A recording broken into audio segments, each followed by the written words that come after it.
C'est un grand plaisir de vous accueillir ce soir dans ces salons de la présidence à l'occasion de la remise du prix de l'association Claude Érignac.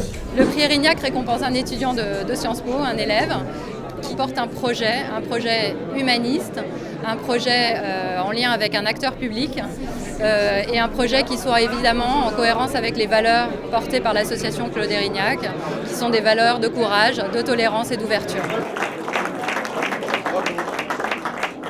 Je propose un projet qui s'appelle Sommaire, qui se veut être la première plateforme professionnelle collaborative entre les maires de France des communes de moins de 3500 habitants.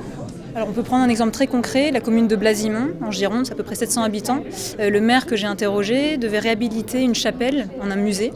Et le projet pose une problématique par rapport à la compétence juridique du maire sur la réhabilitation d'un monument historique.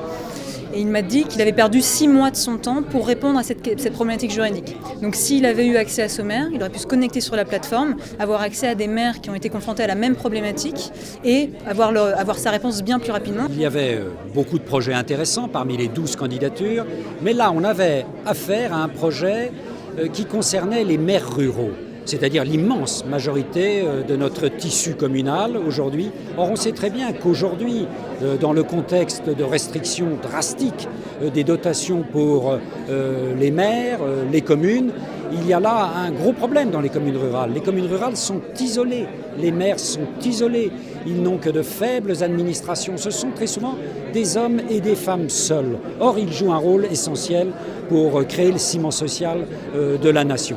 Et ce projet, soutenu par l'Association des maires ruraux de France, est un dispositif essentiel qui devrait, je crois, s'il réussit, changer profondément la vie des maires et être un des éléments qui pour moi aujourd'hui est décisif, la reconstruction de la démocratie française par le bas. Sciences Po.